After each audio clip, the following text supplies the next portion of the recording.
Bienvenidas y bienvenidos a una sesión más de Aprende en Casa. Soy la maestra Noemí Juárez y tengo el gusto de acompañarles en esta sesión. Antes de iniciar, recordemos practicar las medidas de cuidado implementadas en esta contingencia sanitaria. Lavarse las manos por lo menos durante 20 segundos, varias veces al día. Usar el cubrebocas correctamente, es decir, cubriendo nariz y boca. Mantener la sana distancia. Procurar no tocarse el rostro y realizar el estornudo de etiqueta. Como saben, la conquista de lo que conocemos como Mesoamérica trajo profundas transformaciones en prácticamente todos los ámbitos de la vida. Pero en el aspecto económico y alimenticio, hubo cambios que incluso todavía impactan nuestro día a día.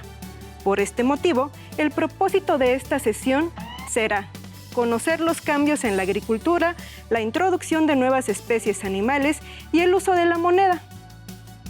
Recuerden que para realizar anotaciones solo necesitan lápiz o bolígrafo, cuaderno y su libro de texto para profundizar y ampliar sus conocimientos acerca del tema. ¿Están listas y listos? ¡Comencemos! Para abrir nuestro apetito de conocimiento, presten atención al siguiente recetario novohispano del siglo XVIII y utilicen su imaginación para recrear mentalmente los platillos mientras escuchan. Y dice así: albóndigas. Se lavan muy bien los lomos de puerco y se muelen. Y después se muelen las especias con las cuales se amasa la carne y se van haciendo las albóndigas rellenas con huevo, jamón y pasas. Y se van echando en una olla de agua hirviendo, que ya tendrá jitomate, chile verde y ajo. Y así que están cocidas, se guisa su caldillo con sus especias y su azafrán. ¿Ya se lo imaginaron? Pues tomen nota de los ingredientes. Buñuelos de almendras. Se pelan las almendras, se muelen, se exprimen, se cuelan, se cuecen como el atole. Se tantea la harina, se le echa dulce, una poquita de sal, canela, tantita agua de azahar. Esto se amasa. Ya que está frío, se le echa su manteca muy bien amasada. Se pone al sol a que se oree. Se van haciendo los buñuelos chiquitos, se cuecen en horno como rosquetes. Se echan en almíbar con su canela. Leamos una más. Tamales de dulce. Toma 3 libras de maíz cacahuacintle que esté cernido por sedazo y échale media libra de manteca derretida y 8 yemas de huevo, que estén bien dulces. Échale un poco de agua caliente, que no quede muy aguado ni espeso y batido, cosa que no llegue a ser espuma. Échale canela bastante, pasas, piñones, ajonjolí, nueces, almendras. Ponlo a cocer en una olla con poca agua y atravesarás unos palitos y por encima zacate. Sobre él echa los tamales y tápalos muy bien con más zacate hasta que cuezan, que será cuando suenan como aventado. Los de arroz se hacen en la misma forma echando arroz en lugar de maíz. ¿Ya se les antojó? Leamos un par más. Papas de moda. Se fríen las papas y ya que están friéndose, se les echa queso añejo, rallado y pan molido, un polvo de pimienta, jitomate, todo revuelto y encima sesos fritos para adornarla. Chiles rellenos. Se asan los jitomates y se muelen junto con aguacates mondados y limpios, nueces, vinagre de Castilla y un poco de aceite de comer, que se haga un caldillo espesito y frío. Como está, se echa encima de los chiles que ya estarán en el platón fritos. Hasta aquí la lectura. ¿Qué ingredientes anotaron? Habrán identificado que muchos de ellos hoy los podemos conseguir con cierta facilidad. Pero antes de la llegada de los españoles, muchos de ellos no existían en el continente americano. ¿Se imaginan cuáles de ellos no son originarios de nuestro continente? Además, ¿notaron la similitud entre algunos de esos deliciosos platillos y algunos que hoy en día consumimos? si las albóndigas, los buñuelos, los tamales, las papas fritas y los chiles rellenos han sobrevivido por más de 300 años, es porque ciertamente eran y son deliciosos. Aunque hoy en día disponemos de otros ingredientes, antes habría sido impensable hacer albóndigas sin carne o sin huevo. ¿Se imaginan buñuelos sin harina? ¿Tamales de dulce sin azúcar? ¿Cómo serían las papas fritas sin papas?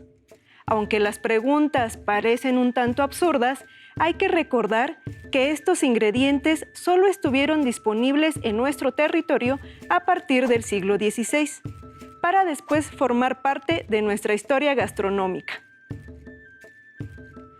La conquista y colonización española de los territorios mesoamericanos provocaron una profunda transformación social, económica, política, cultural y religiosa, y algunos de los mayores cambios ocurrieron en la agricultura, en la ganadería y en el comercio, pues afectaron profundamente la vida culinaria y económica.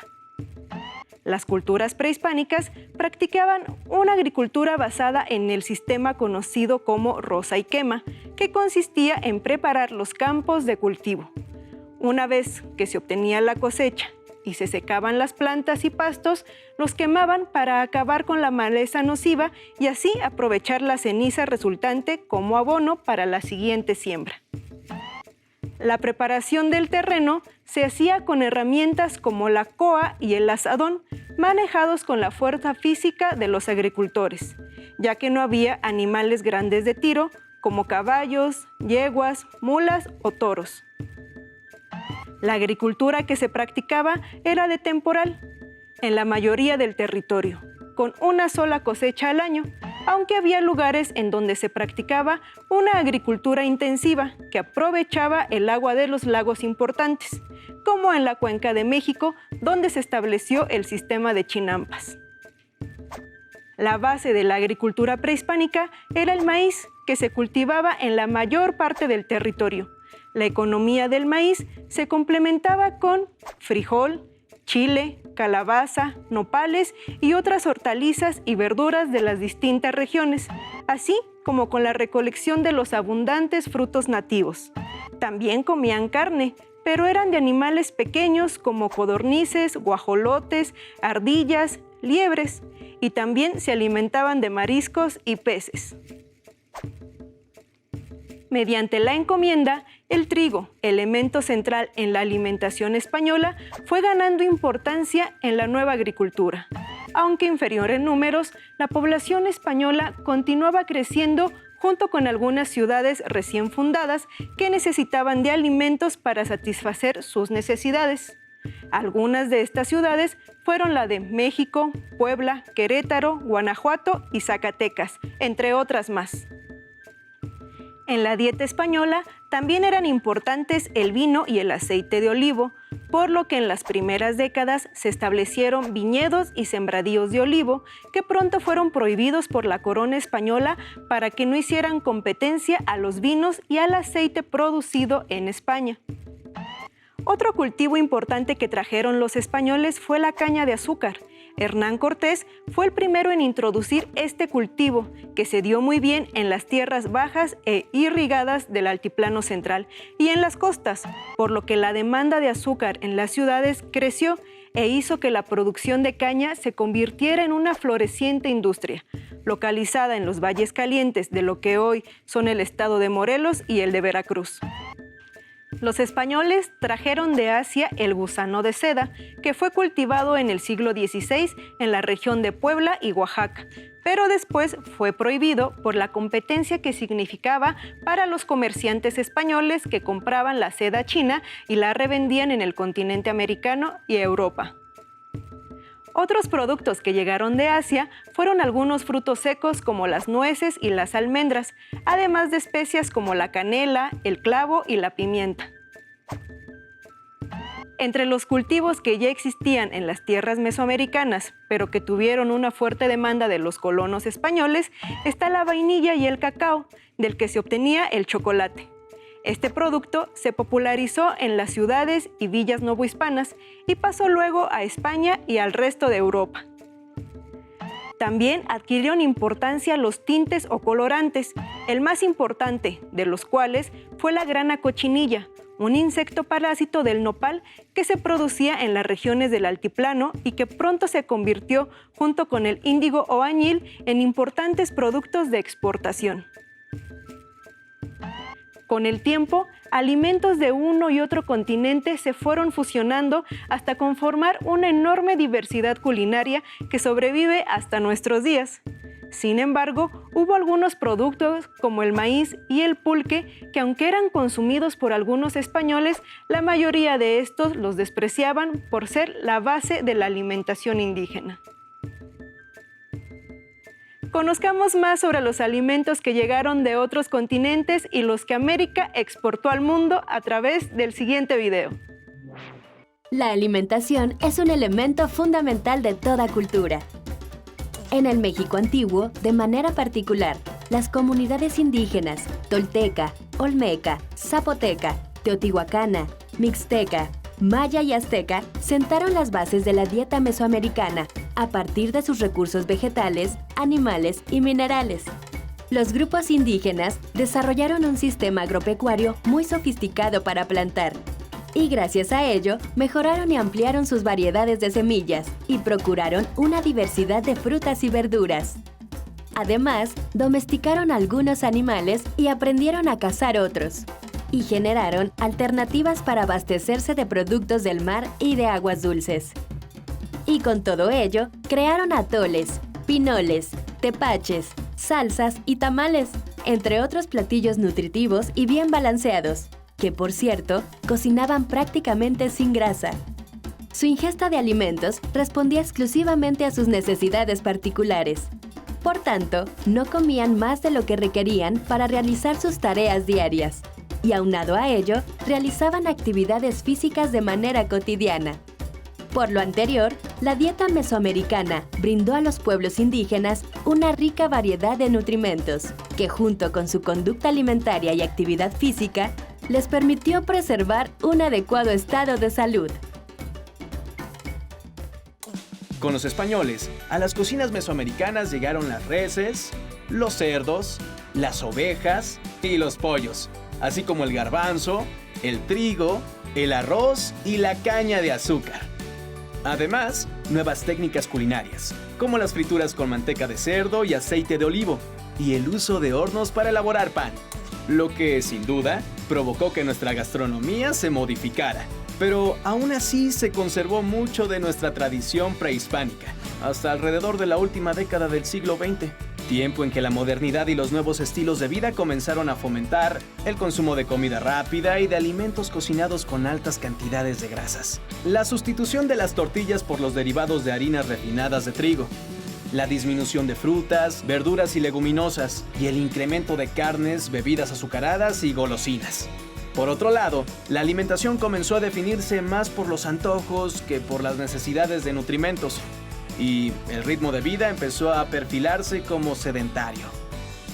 Todo ello ha traído graves consecuencias y, hoy en día, a diferencia de las culturas mesoamericanas, nuestra sociedad presenta altos índices de sobrepeso y obesidad, así como de enfermedades que estos acarrean.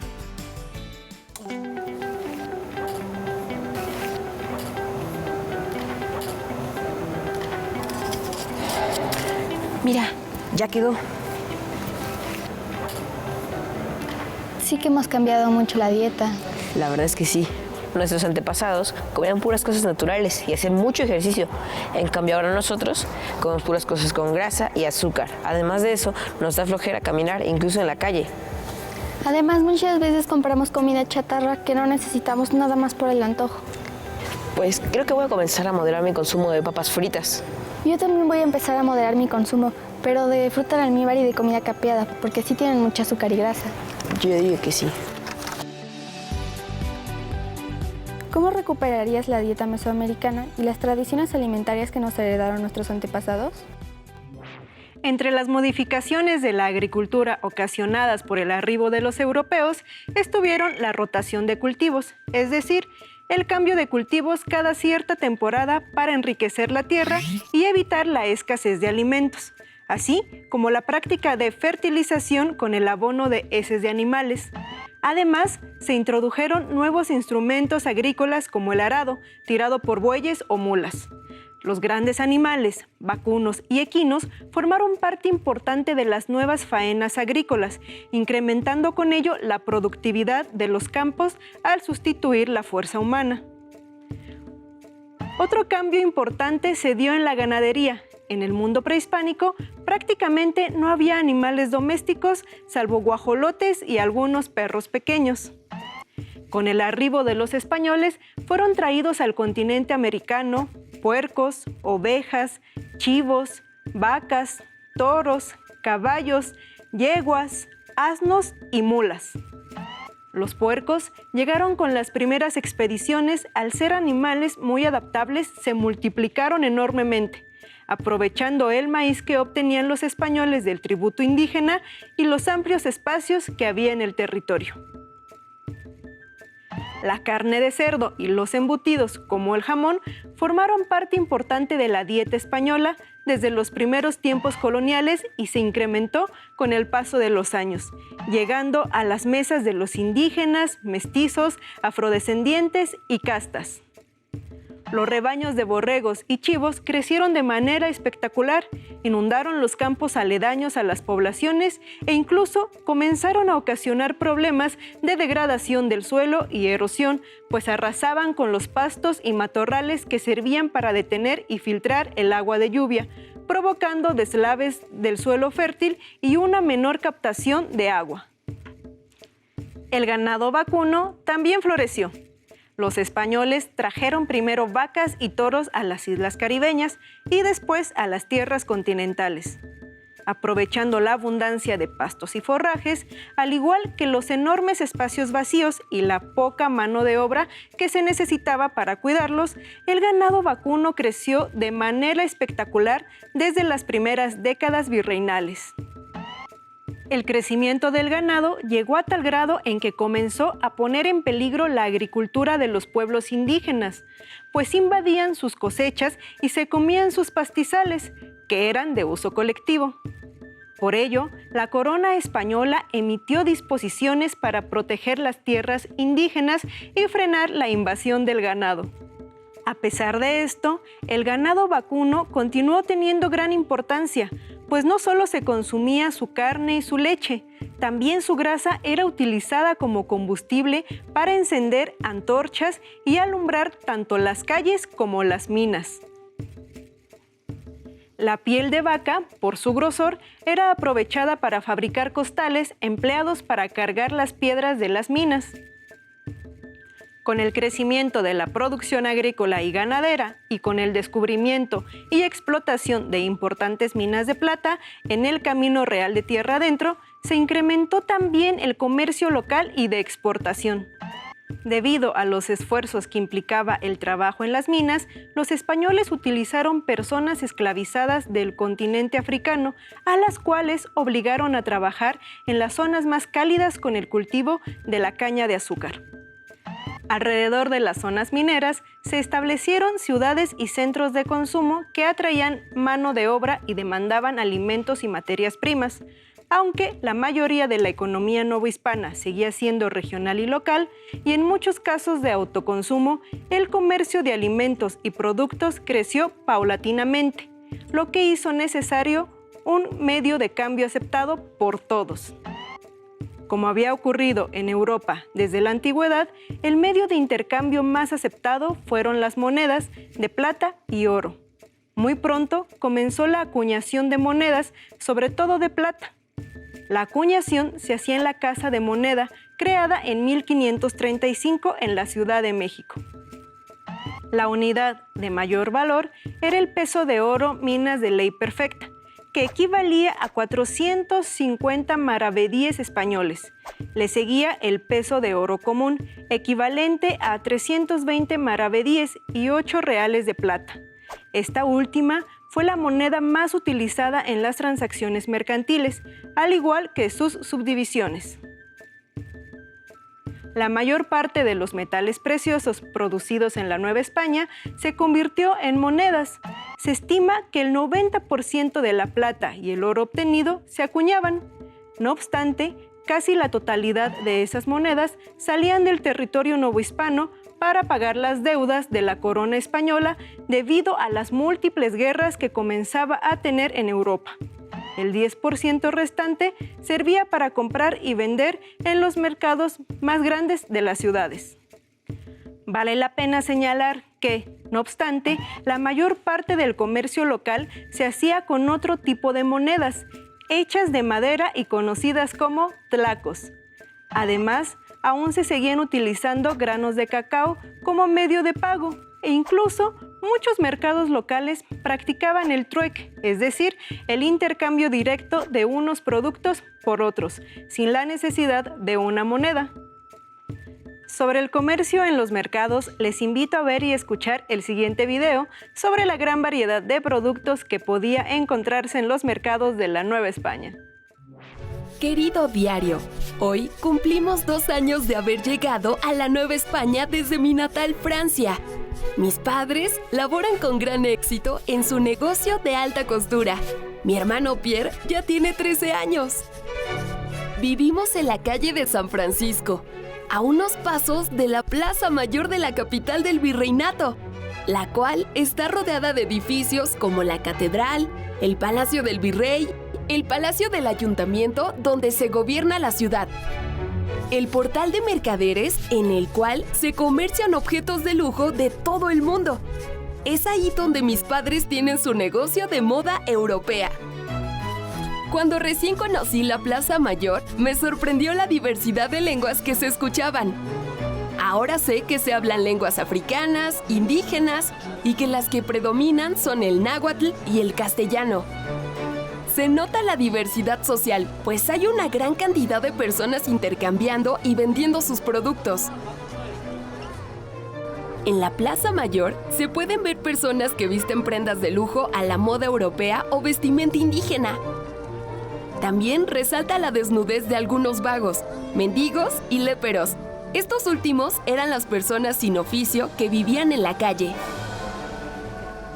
Es posible encontrar alimentos de origen europeo como vinos y quesos, así como maíz, frijol, chile, aves y peces de toda la Nueva España, caña de azúcar de África y naranja de Asia. Hoy acompañé a mi padre al portal de mercaderes a hacer diligencias para las telas que manda traer desde Europa y Asia.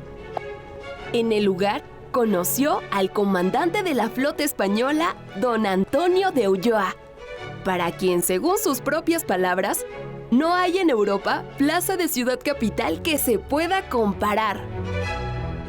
Más tarde, mi madre nos llevó a mi hermano y a mí al mercado del Parián, a un costado de la Plaza Mayor, donde también se venden productos europeos y asiáticos de lujo. Ahí se pueden encontrar vestidos, pelucas, sombreros, zapatos, muebles, espejos, porcelanas y joyas con piedras preciosas. Francisca, la hija de la mulata que sirve en casa, me llevó al mercado de bastimentos o puestos de indios, donde los indígenas de la ciudad y de zonas rurales cercanas comercian productos agrícolas y animales vivos. También me habló de lugares que nunca antes había escuchado, como Xochimilco, Chalco y Zumpango. Con mi padre conocimos el mercado del Baratillo, donde se comercia con objetos usados o deteriorados por los viajes ultramarinos, herramientas, artículos de remate o empeño, y objetos prohibidos y robados. Como hemos estudiado en esta sesión, la economía de la Nueva España tuvo una fuerte mezcla de elementos tanto indígenas como europeos y asiáticos. De esta manera, se transformó el paisaje al incluir nuevo tipo de cultivos, ganados y la alimentación de los diferentes sectores que conformaron la población novohispana. Para terminar la sesión, les presento el siguiente reto. De forma individual o con su familia, escriban en su cuaderno u hojas blancas la receta de su comida favorita. Después, Tracen un cuadro de 2 columnas como el que se muestra en pantalla. En la primera, anoten aquellos ingredientes que eran exclusivos del continente americano y en el de la derecha, los ingredientes provenientes de otros lugares. Seguro se sorprenderán del origen de los alimentos que consumimos actualmente. No olviden ilustrarlo. Para resolver el reto de la sesión, no duden en apoyarse en su libro de texto y en sus familiares. ¡Listo! Terminamos. Pero aún nos queda mucho por explorar y descubrir, así que nos vemos pronto aquí en Aprende en Casa. ¡Hasta la próxima! Si tienes dudas o necesitas ayuda, llama al Centro de Apoyo Pedagógico a Distancia. El número de teléfono para secundaria es el 55 36 01 71 23. Si requieres consultar los libros de texto en versión digital, recuerda que los puedes encontrar en la página conalitec.cep.gov.mx. Y recuerda que también cuentas con el sitio aprendeencasa.cep.gov.mx, en donde podrás ver nuevamente los videos de los programas y además encontrarás actividades para fortalecer tus aprendizajes. También te invitamos a que consultes la plataforma nuevaescuelamexicana.cep.gov.mx.